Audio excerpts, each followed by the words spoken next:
नया फिर दिन हुआ,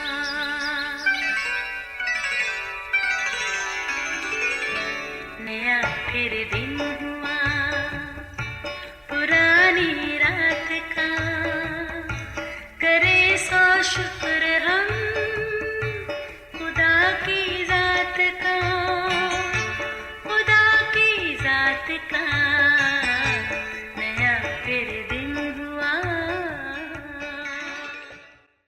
आज की आयत, और खुदा ने उनको बरकत दी और कहा फलो और बढ़ो और ज़मीन को मामूर और महकूम करो और समंदर की मछलियों और हवा के परिंदों और कुल जानवरों पर जो ज़मीन पर चलते हैं इख्तियार रखो।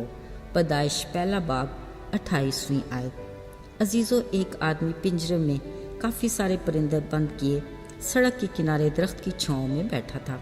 वो खुद तो बड़े सुकून में था, मगर वो परिंदे ऐसी आवाज़ें निकाल रहे थे जैसे वो बड़ी मुश्किल में हों। गौर से देखा, हाँ वाकई वो बड़े अजाब में थे, क्योंकि उनके पिंजरों में ना तो पानी का इंतज़ाम था और ना ही दाने दुनके का। इसी भूख प्यास की वजह से वो शोर मचा रहे थे। सोचा ऐसे परिंदों को रखना वैसे क्या मंतक है। पता चला कोई मेहरबान अपने सवाब के लिए पैसे देगा तो इनमें से कुछ परिंदे उड़ा दिए जाएंगे। ओह अच्छा, तो ये बात है। ऐसे ही कुछ तफरीगाह में चिड़ियाघर का मुआयना कर लें। रुपए पैसे के लिए जानवरों की नुमाइश की जाती है, मगर ना सफाई का ख्याल, ना बाकायदा खुराक का इंतज़ाम। बेरहमी इतनी कि उन्हें पूरी तरह कुदरती माहौल की सहूलत भी फराहम नहीं की जाती। बेचारे ये जानवर चिड़ियाघर में आने वाले लोगों को अपनी नुमाइश करवा के उन्हें तो खुश कर देते हैं, मगर खुद बुरे हालात में होते हैं। इसी तरह घर में रखे पालतू जानवर भी 2-4 दिन तो उनका बड़ा चाव किया जाता है, मगर बाद में ना चाव रहा ना उनका चारा। अलावा अजीम बारबरदारी के जानवरों का, यानी गधा, ऊँट, घोड़ा वगैरह, कोई पुरस्कार हाल नहीं। वो भी अपने मालिकों के रहम व करम पर जिंदगी गुजार रहे होते हैं, मगर वफादारी से अपनी खिदमत सर अंजाम देते हैं। बेचारी बेजुबान मखलूक जुबान दराज मखलूक के सामने किस कदर बेबस है, जो इंतहाई अफसोसनाक और सोचने का मकाम है। अजीज़ो, बिलाशुबा खुदा ने इस जहान को बनिनो इंसान के लिए आरास्ता किया। कायनात की इस तस्वीर में मोहब्बत का जो भी रंग भरा, हर बार कहा अच्छा है। फिर जब उसके हुक्म से सारी कायनात वजूद में आई तो उसने बनिनो इंसान को इस सारी चीज़ों का इख्तियार दे दिया, यानी चरिंद परिंद, समंदर की मछलियाँ, रेंगने वाले जानवर, यहाँ तक कि दश्ती जानवरों तक उसके इख्तियार में आ गए। अजीज़ों, फिर उसने इंसान को भी बरकत दी और कहा फलो बढ़ो और ज़मीन को मामूर और महकूम करो।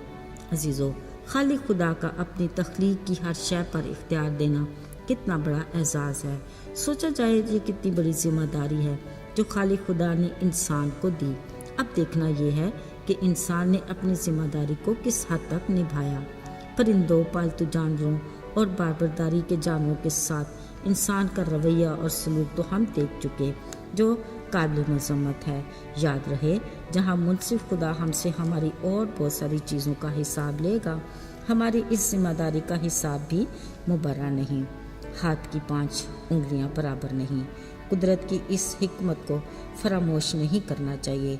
खुदा की बस्ती में बहुत से ऐसे मेहरबान हैं जो जाने अनजाने में खुदा के इस इख्तियार की जिम्मेदारी को बड़े एहसन तरीके से पूरी करते हैं।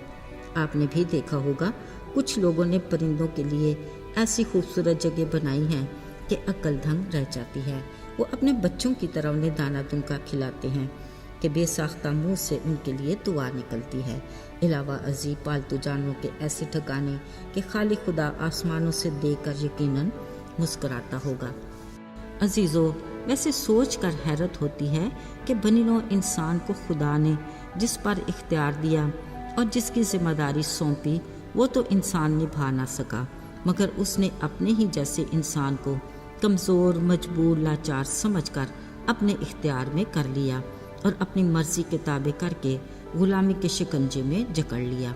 अजीज़ों, जुल्म, सितम, हक तलफी के किस्से हमारे माशरे में ज़ुबान ज़द आम हैं और वाक़यात ढके छुपे नहीं। ذرا سوچیں خالق خدا نے کب کسی انسان کو دوسرے کسی انسان پر حاکم مقرر کیا اور اس کی زندگی کا مالک ٹھہرایا؟ اس نے تو خود اپنی جان کا نذرانہ دیا کہ گناہ کی غلامی میں پڑے ہم انسانوں کو رہائی دے۔ اس نے تو خود قیدیوں کو آسمانی بادشاہی کی خوشخبری دے کر آزاد کیا۔